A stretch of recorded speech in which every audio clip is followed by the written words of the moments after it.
Bill, your year was 1984-85. Mm-hmm. And it's unique as we look at all of these. Of course, this is part of an archives project that we've got, as you understand, to just review the past presidents who are current members of the club, just for some background information that we can keep in the archives out at Pogue with some of our other material. So when we think about the fact that the Murray Club was chartered in 1924, you were the 60th president. And I don't know if you've been able to, thinking back to the year that you were president 23 years ago, but the main part of this is just to have you reflect on whatever recollections and things that you recall about that year and share with us. Well, the sad truth is I don't recall anything particularly singular about the year. I think that was the transition period between the horse show being our primary fundraiser to looking at other options. The horse show had pretty well run its course. It was an excellent project. We did that in tandem with the Murray Women's Club, but as with all things, things pass, and I think at that point we'd begun looking at something else. I'm thinking that the Soapbox Derby, perhaps, no, that would have been later on down the road. Golf tournament, possibly. Part of the problem with my memory is that I'm employed at the university, and there's a lot of turmoil at Murray State at the time. We had a big fight a few years before between the board and the president, and that had yet to settle down, and we just had a new president come in, Dr. Stroop, and she quickly became quite controversial. And my memory's real good of the Murray State University, but not too much of that year with Rotary. I do recall we had, I believe the district conference was in Paducah. I think Wilson Gant was a state officer at the time, and of course Wilson contributed so much to our local club. As far as burning issues and controversies or getting into trouble, it was pretty much a Thursday, get somebody to say, the hardest thing about the job I had was getting somebody to say the prayer every Thursday. And I know how that is. People just don't want to stand up and do a public prayer, which is unfortunate. But that seemed to be the most challenging part of the job.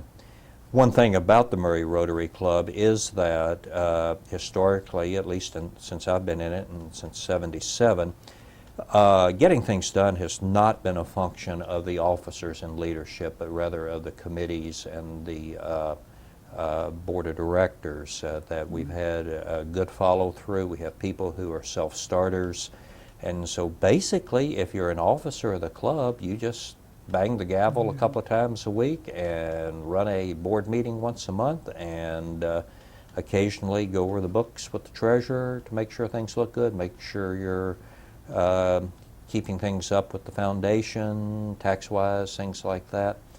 But not a very memorable year, I'm afraid. Have to keep up with a lot of reporting, I know. Yes, there was. Yes, there was. But that was the secretary's job, and the treasurer, of course, took care of the money, and I was neither of the above, so what can you say? Well, everything doesn't, having a good year doesn't have to have a lot of events, No, it doesn't. Events. No, it doesn't. If things go smoothly, then that's good too. I do recall there was some conversation at the time about starting a breakfast club, or that looked attractive until I think people started realizing that would be going down to eat at 6:30 in the morning, and not too many people. It sounded like a good idea, but when you, as they say, ran it up the flagpole, not a whole lot of people saluted. So we stayed a unitary club, unified club. I think we were eating out at Seven Seas then, and space had become a little tight. We'd started at the Murray Women's Club, at least when I joined the club. We outgrew that for a short period. We were out at what was the Holiday Inn, and is now the Super 8 out by the new primary care facility, and we outgrew that. We were at there was one of the Chinese restaurants is where that business center is now. That's right, with a smorgasbord. They closed one morning, and I wasn't president then. That would have been memorable. He woke up to find all of the club regalia, flags, and stuff sitting in his driveway. The guy at the restaurant had shut down, and he had ended up with all of that in his driveway. Then we went out to Seven Seas for a number of years and kind of outgrew that, and then I think Polly Eyes was our next venue, where we are now. That sounds like things went real well. I know one of the things would have been each week also a program, you know, that Right. you had. I was just wondering, thinking while you were talking there, if the program, I know at one time looking back in some archive material for our centennial, a few, 3 years ago, we had a chance to go through all the material out at Pogue, see what we could pick out, and that would be useful for celebrating that year. And it was interesting to come across, and I guess I knew from my dad's experience too, that at one time every member was responsible for a program. Was that the case when and you actually were we president? signed up, there was not the structure we have now. We signed up and were responsible for a week of a program, and usually the ones presented by club members themselves were as good as any on the block. And It's a difficult job, you know, for just a few, 3 or 4 on a committee to arrange all the programs to have something that's varied. And I think what's happening now, this year, I think we've had 3, had one yesterday with Joe Dick, you know, to kind of reminisce as far as one of the older members at Glendorn, and I can't think who the first one was, Bob Billington, I think. Right. Have been the 3 so far. Which Don't is ask quite me. interesting to share. I'm not my next birthday is 60, but I don't know. Yeah. Well, anything else that you recall that you'd like to share? Not really. 1984, of course, was more singular for its literary significance. Orwell's novel than anything I think that happened in the Murray Rotary Club. Right. Well, I think in looking back at the presidents, as I've shared with some of the others doing the interviews, that it's been quite an honor, at least I consider it an honor to share as president of the club. It shocked me silly to be asked to be on the board and then to be president. And well, that brings up another point. When you were, did you go through a progression of as a well, I was vice director president. for, Yeah, I was on the in board, and then vice president, then president, Okay. I believe. And then president-elect, of course, then. Okay. Well, you mentioned that you were inducted in 77. Spring of '77, as I It's recall. been 30 years that you've been a member of the club. It's Murray, I assume, the only Rotary club Correct, that's been involved right. in. I came Okay. here after I finished my doctorate in Colorado, was in the Army for a short time before that, then lived in Louisiana at home. Do you remember, I looked in the directory and it didn't list, do you recall who sponsored you in the club? Howard Keller. Pardon? Howard Keller. He was Okay. a faculty member at Murray State in we call it modern languages, but he was professor of Russian. Okay. He was the Russian I don't program. think I We knew. closed down the Russian program when he left. He's at Indiana now. Is it? Okay. Did you have any knowledge much of Rotary before you were asked to join? I had had Invited a to join? little, my father was not a Rotarian, but he was very active with a number of civic clubs in my hometown of Natchitoches, Louisiana, and I was familiar with the Rotary down there from newspaper articles about what they did. What they And, did, no. Well, I think it's quite interesting, your classification in coming in. Of course, we've explained educational before. testing. Educational Education, testing. right, And, okay. and that's what I still do at Murray It's State. still In go fact, by I've that. got 2 sitting up in front of computer terminals taking tests as we speak, which I'm going to have to get back up and take a look at.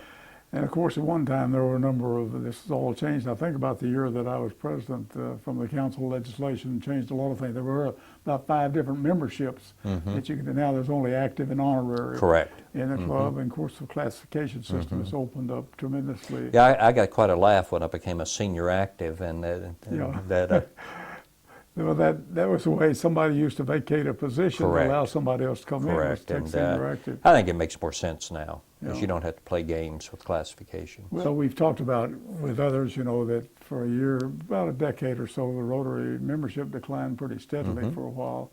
I think primarily during the 70s, into the 80s perhaps. But so it's been a reversal to try to make some Correct. corrections to that, and I think.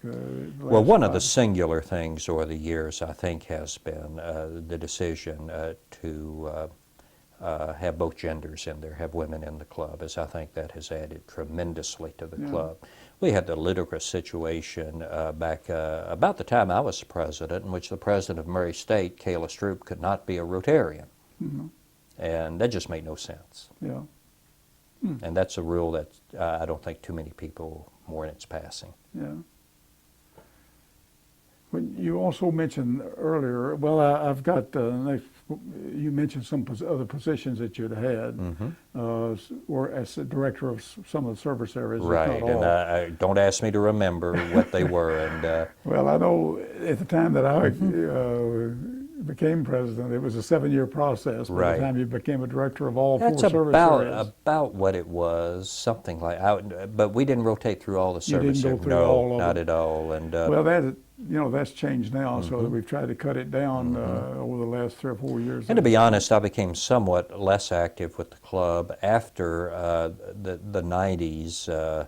Rose and I had all 4 parents here, and their health began to, well, my 2 were here, hers were in Chicago, and they moved here in 2000. But we lost all 4 of them in about a 30-month period in the early part of the decade, and their health had begun to decline back in the early 90s, and so pretty much restricted what I was able to do. Has there been any other positions? I don't know if you've been, we have, I was going to mention a while ago when you said something about committees. Right now, I think we have 25 different committees Right. and of course, serving a lot of different areas in 4 service areas. I didn't know if you'd ever been chairman of any of the committees or just served on I know you're Senior on citizens, I believe, Senior at one citizen. time, and Okay. I think. Yeah, well, that's think. good. Good activity. In the community service, I'm sure that's where that falls in. But, and I'm assuming also, I couldn't find any record that you had ever had any district position. No, I as had far not, as officers. no. What about district meetings? Have you been ever? The Did you- Paducah one was about the You one that I attended went that to, one? right. Okay. Those things have typically fallen. I'm trying to think what the conflict is, but we've had something going on at the office scheduled as we do ACT and other testing, and I have to conform my professional and out-of-office activities to those schedules. And Of course, now they really have a good order. Over the last 3 or 4 years, in fact, they made it a tantamount that you had, the president-elect had to attend a Right. training session, Right. or he couldn't serve. we did have a training Today. session over at Bowling Green, Bowling as I Green for recall. the district, yeah. But I know when I attended as president-elect, everybody wasn't there. There were only about Right. 60% that were attending. But now you have to attend, or you can't serve as president. the We following did year. have something over at So Bowling Green, it's as I good recall. training session for that. Did you happen to have you maybe attended the international convention No. as president-elect? Okay. I know. I don't know how many of the club. Be interesting to see. Maybe sometime we could do a survey. I don't know how many have been because every president, some that we've talked with, did not attend. Right. In fact, I know a few have. Ask Gene Schonbacher. I think for sure he has. Well, Vernon Gene- has. And Gene's attended probably 2 or 3. He and Forrest Pretty. yes. You remember Forrest Pretty? Yes. Oh, yeah. I went to Chicago in 2005, and that's the only one that I've attended as president, which was quite an affair. It was a Right. centennial year, which was quite Of course, that unique. was the birthplace of our organization. I'd like to get your reflections and some thoughts about Bill on the motto, which is service above self for Rotary. And then the objective of Rotary, we won't go through that, but there's about 4 points of the objective of Rotary that all relate and point toward the matter of service. And it's being of service to community, service in your business work and so forth, the acquaintance of people that are involved in the same work and other work that Right. you have in Rotary, the diversity that you have. And all of that is truly makes Rotary, I guess, the grandfather of service clubs, at least I've always Indeed. considered it, because everything that we do. And I just wonder what your thoughts about that would be. Well, I think that that's one of the things, along with the 4-way test, which I think is as well stated moral code for living one's life as you will find anywhere. In fact, oddly enough, you'll find it on the wall in a lay document, not a Rotary document, up in Blackburn Science Building at Murray State. I have no clue as to where it came from, but one of my office's units moved over there, and it's up there on the wall, and it doesn't reference Rotary, so I'm kind of curious as to where it came from. But it's the whole idea of service above self, as in my family, fit in with the Christian tradition we were brought up in, and that the church's mission is in the community, not the sanctuary. And so it fit very well with that. And Well, so I mean, it speaks so well, particularly four-way test. You know, if Right. we just consider those points, everybody, Mhm. you know, in all of our thinking and what we do and what we act, what we Well, say, and it's just the it's truth, is amazing. it fair? Does it build goodwill? Is it beneficial? That is a series of criteria that you can judge almost any action. Yeah. Well, it's interesting that, you know, that began with an idea of Arch Crump, you know, in Chicago shortly after Rotary was formed. I'm not sure exactly what year, a couple of 3 years afterward. And then it was adopted, and then so many organizations, from an ethical and moral standpoint, it just is so all-inclusive of how we should deal with one another, you Right. know, and so, Of course, my parents were, I think, very involved in the community, and I was an Eagle Scout, and as part of that, you were very involved in Very good. community service as well, way Yeah. back when. So Rotary fit very well in with the family tradition. yeah. I'd like to, if you've got any thoughts thinking about what you might consider, you've been in Rotarian for 30 years, and you must have some consideration or thoughts maybe about what you think about the future of Rotary, either on an international scale or at a club scale, locally. I have hoped, and I continue to hope, that the Polio Plus campaign will actually eradicate polio. I can think of course, your generation more than mine, but mine was one of the last groups of kids in school who had classmates that had polio. And my class in my first grade class at Old Northwestern Elementary School in Natchitoches got the second batch of the old injectable vaccine after the tragedies out in California. Louisiana was next on the list. And I so well remember the terror in my parents' eyes when the first case would appear in the community, or I'd come home with a sore neck, as that was one of the earliest. I never had polio, but and so they made sure I was at the front of the line when the vaccine became available. It's a scourge. And it's sad that ignorance has somewhat stymied us in parts of the world, as I think we would have had it licked by now, but I think it's still possible. And I can't think of anything from a service, from a Christian, from a moral standpoint, than being part of eradicating a dread disease It's a like tremendous that. project. It's probably one of the largest humanitarian efforts that has been made worldwide. But, you know, speaking of polio, that was a fear that parents had. Oh, They had children.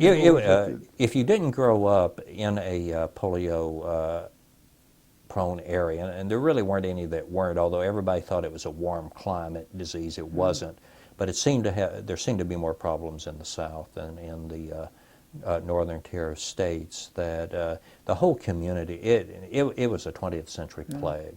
The whole communities would shut down, and if we can eliminate that, and no mother has to watch a child in an iron lung. The course Rotary's been involved, I think, since about 85, Right. somewhere along there, maybe starting in 86 was the first contributions.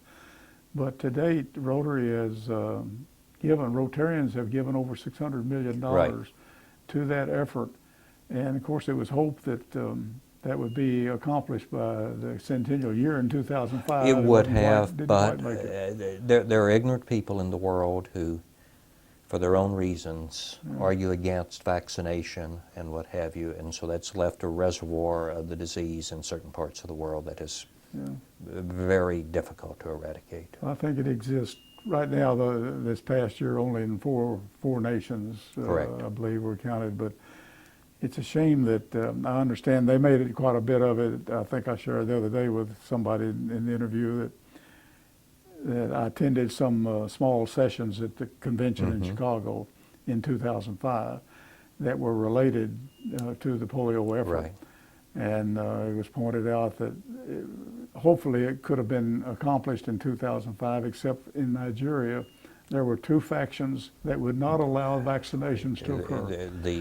There were religious leaders Right. claiming that it was a plot to sterilize the women of their Women, religion, that's right. and for their own arrogant purposes. And so they've condemned the people who they should have been serving to have to live with this scourge for years to come. And they think that in the Middle East countries where it exists, in Pakistan, Afghanistan, and India, I guess, are the other three countries that they spread from Nigeria. No, God gave us minds, and those minds can use the universe that God provided for us to cure these things. You'll never convince me that it's God's will that a child be in an iron lung. Well, of course, now the Rotary this year has entered into an agreement with the Gates Foundation is involved now and has made an offer of matching funds with Rotary, and I think that's $200 million more, which Rotary's involved now over the next couple of years. Everybody thinks of Bill Gates as president of Microsoft, world's richest man, but the Bill and Melinda Gates Foundation probably has saved more lives through direct intervention than virtually any other human effort in history. And to be paired with the Gates Foundation, I think, is an advantage.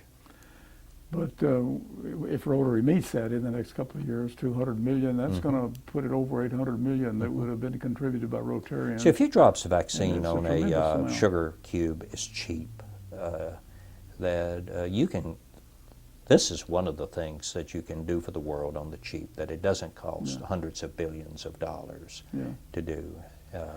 I enjoy reading, in the Rotarian magazine about the reports of people that have been involved in some of the national vaccination days, in various countries, and it's quite a mobilizing effort to organize the hundreds of thousands of people that have been involved in these. Well, in the third world countries, it is a tremendous strain on their economies to have to provide the support for individuals that suffer from these diseases that for a few pennies you can per person you can eliminate. And of course, the other efforts of Rotary have been in the last few years have been primarily illiteracy and hunger and water. Right. And of course, we're involved in